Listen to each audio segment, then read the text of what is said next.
اس نے پھر ان علماء یہود کو بلایا کہ جلدی آؤ، یہ کیا ہو گیا؟ انہوں نے کہا کہ راستے میں ایک شہر ہے، اس کے بارے میں تو تم نے کوئی بری نیت نہیں کی؟ انہوں نے کہا ہاں بالکل، یہ بنو حذیل کے لوگ آئے ہیں، وہ کہتے ہیں کہ وہاں کعبے میں بہت بڑا خزانہ دفن ہے، میں جا کے کعبے کو گراؤں گا۔ اس نے کہا تم کعبے کو نہیں گرا سکتے، وہ اللہ کا گھر ہے، وہ بنائے ابراہیم ہے، تم فوراً توبہ کرو اور چل کے کعبے کا طواف کرو۔ اس نے کہا طواف تو خیر میں نہیں جانتا، چلو پھر میں ویسے تعظیم کرتا ہوں، احتراماً میں چلا جاؤں گا، لیکن میں گراؤں گا نہیں، اب میں نے توبہ کر لی۔ اس نے توبہ کر لی کعبۃ اللہ کے نہ گرانے کی۔ رات کو خواب میں دیکھا کہ میں کعبۃ اللہ پہ غلاف چڑھا رہا ہوں۔ تو اس نے علماء یہود سے کہا، انہوں نے کہا چلو تعظیم کا یہ بھی ایک طریقہ ہے کہ اس کعبۃ اللہ پہ تم غلاف چڑھاؤ۔ تو سب سے پہلا غلاف چڑھانے والا وہ تبا تھا، حسنان ابن سعد۔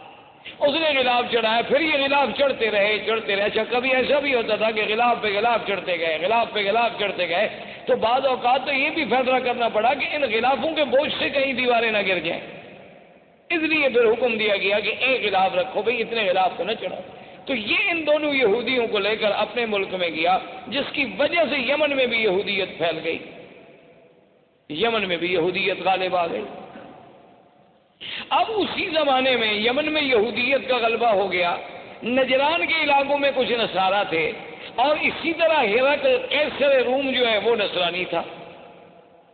تو اسی زمانے میں وہ ابو نواس بادشاہ تھا جس نے حدود بنائی تھی، جس نے خندقیں کھودی اور مسلمانوں کو جس میں جلایا گیا تھا، وہ ابو نواس تھا۔ اس نے جناب لوگوں کو جلا ڈالا کہ بھی یا تم مجھے خدا مانو ورنہ میں تمہیں آگ میں جلا ڈالوں۔ تو اس جلنے والے واقعے میں سے صرف ایک آدمی تھا جو بچ گیا، دوس۔ وہ وہاں سے بھاگا اور اس نے جا کے ہرقل سے کہا کہ یہ کیا بات ہے کہ ایک ہزاروں آدمیوں کو زندہ آگ میں جلا دیا جائے؟ اب تو یمن کے ہمارے قبیلوں میں کوئی بچا ہی نہیں، میں صرف اپنی جان بچا کے بھاگ کے تمہارے پاس آیا ہوں، تم میری مدد کرو۔ تو ہرقل نے قیصر روم، اس وقت اس کا لقب تھا قیصر، دو سپر پاور تھیں اس زمانے میں، ایک فارس اور ایک قیصر، ایک روم، یہ دو سپر پاوریں تھیں۔ تو یہ سارے علاقے جو تھے نا جی، المانیہ سے لے کر یمن تک، یہ ان کے تسلط میں تھے، اور یہ فارس کا ماورا النہر اور ترکمنستان اور یہ ساری جو اب آپ کی ریاستیں آزاد، یہ ساری کی ساری فارس کے قبضے میں تھی۔ تو یہ دونوں طاقتیں تھیں۔ تو قیصر روم نے حکم دیا حبشہ کے بادشاہ نجاشی کو کہ 70,000 کی فوج لے کر فوراً تم اس پہ حملہ کرو جس نے اتنے لوگوں کو آگ میں ڈالا اور جلا ڈالا ہے۔ تو نجاشی آیا۔ نجاشی کے بعد اس کے گورنروں میں دو آدمی تھے، ایک کا نام فریاد تھا اور ایک کا نام ابرہہ۔ اس طرح یہ دین نصرانیت اور دین یہودیت جو ہے ان علاقوں میں پھیلتا چلا گیا۔ یہاں عمر بن لوہی کی وجہ سے بت پرستی شروع ہو گئی، مشرکین مکہ آ گئے، اور ماہوالی جو تھے اس میں یہودیت اور نصرانیت کے بیچ ڈال دیے گئے۔ اسلام جو تھا اصل اور ملت ابراہیم کا جو اصل تصور تھا وہ ختم ہو۔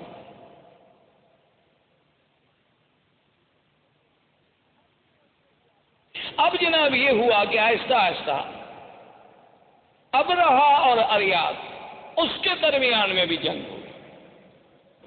تو انہوں نے پھر ایک فیصلہ کیا، انہوں نے کہا دیکھو بات یہ ہے کہ تمہاری فوج اور ہماری فوج تو ایک ہے نا، ہم تو ایک نسل کے لوگ ہیں، بھی تم بھی اسی بادشاہ کے گورنر تھے، میں بھی اسی بادشاہ کا گورنر، فوج ایک، جنگ اور قبیلہ ایک، انسان وہی، سب احباش ہیں ہمارے۔ اگر تمہاری فوج ماری گئی تو احباش مارے گئے، میری ماری گئی تو احباش مارے گئے، ہم فوجوں کو کیوں مارے؟ ہم ایسا کیوں نہ کریں کہ ہم دونوں آپس میں لڑیں، جو مر گیا، جو بچ گیا وہ حاکم بن جائے۔ تو ابرہہ اور فریاد نے آپس میں جنگ لڑی۔ تو فریاد نے ایک تلوار کا بھرپور وار کیا جس سے ابرہہ کا ناک کٹا، جس کی وجہ سے ابرہۃ الاشرم کہ وہ ناک کٹا ابرہہ، اس وجہ سے اس کا لقب پڑا، اس کی ناک کٹی، اس نے جو بھرپور وار کیا تو فریاد مارا گیا، لہذا ابرہہ بن گیا۔ اب ابرہہ جب بن گیا تو اس نے، اب بادشاہ قیصر کو پتہ چلا کہ ان لوگوں نے کیا کیا، میں نے ان کو کہا کہ دشمنوں پہ حملہ کرو، یہ آپس میں لڑے، اور اس نے میرے اپنے گورنر اریاد کو قتل کر دیا، بڑا بدبخت ہے ابرہہ۔ اس نے قسم کھا لی، اس نے کہا کہ واللہ مجھے خدا کی قسم ہے میں اتنا بڑا لشکر لے کے جاؤں گا کہ اسی یمن کی مٹی میں اس کو مٹی کر دوں گا اور اس کے بالوں میں مٹی ڈالوں گا اور اس کو میں یمن کے اندر ہی جا کے سزا دوں گا۔ تو فوری طور پر جب ابرہہ کو پتہ چلا کہ قیصر روم حملہ کرنے والا ہے تو آدمی بڑا چالاک تھا، اس نے فوراً سر پہ اسرا پھروا دیا اور یمن کی مٹی جو تھی وہ بھی ایک برتن میں بھر کے قاصد بھیجے بادشاہ روم کے پاس کہ جناب میں تو آپ کا غلام ہوں، آپ چونکہ قسم کھا بیٹھے ہیں نا تو لہٰذا میرے بال بھی حاضر ہیں، یمن کی مٹی بھی حاضر ہے، اس میں میرے بال ڈال دو، قسم تمہاری پوری ہو گئی، خدا کے لیے مجھ پہ حملہ کیوں کرتے ہو؟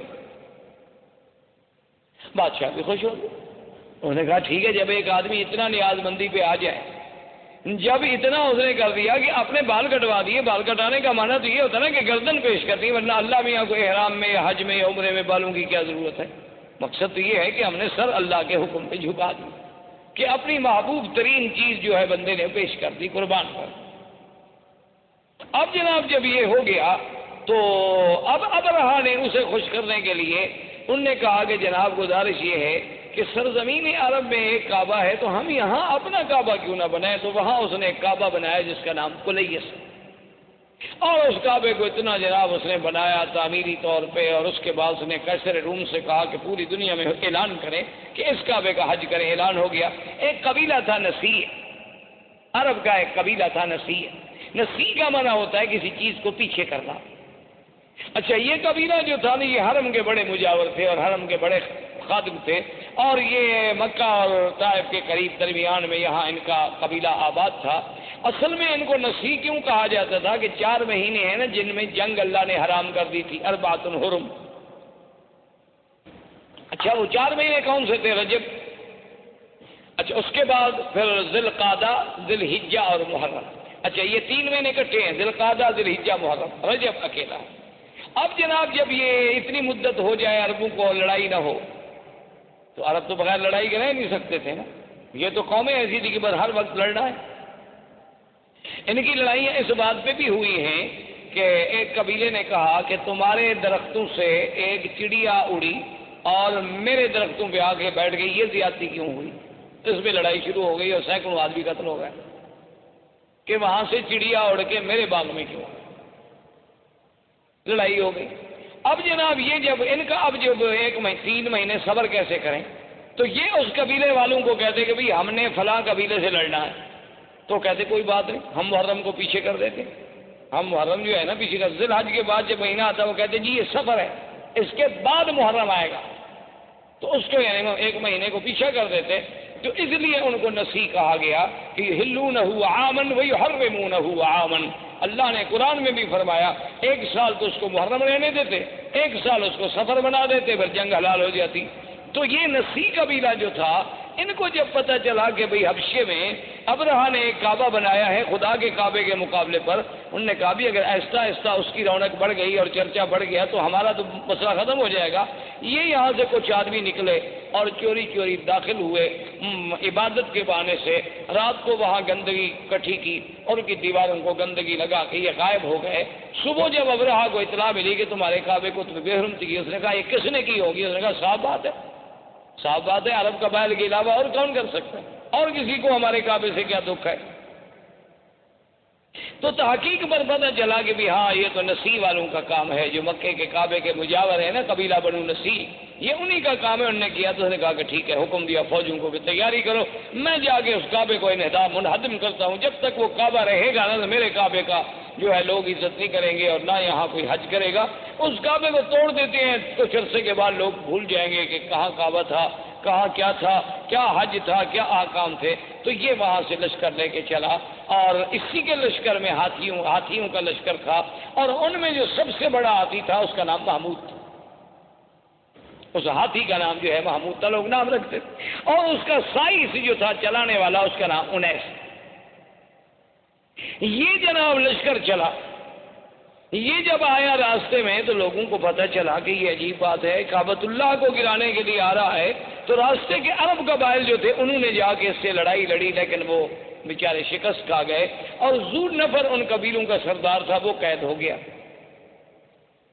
وہاں سے چلتے چلتے یہ طائف آیا۔ طائف میں اس وقت بنو ثقیف تھے، قبیلہ بنو ثقیف آباد تھا۔ تو بنو ثقیف کو پتہ چلا کہ ذو نفر جو ہے وہ بھی شکست کھا گیا، بنو خصم والے وہ شکست کھا گئے، تو ہم بنو ثقیف اب اس کا کیسے مقابلہ کر سکتے ہیں اتنے بڑے لشکر کا؟ تو انہوں نے ابرہا کو پیغام بھیجا کہ دیکھو تم جا رہے ہو کعبۃ اللہ کو توڑنے کے لیے، ہم تمہارا راستہ نہیں روکتے، تم جانو مکہ جانے، کعبہ جانے۔ لیکن شرط یہ ہے کہ لا تؤذوننا، تم ہمیں ایذا نہیں پہنچاؤ۔ اس نے کہا بالکل ٹھیک، لیکن اس نے کہا کہ اپنی شرافت اور صداقت کی کوئی نشانی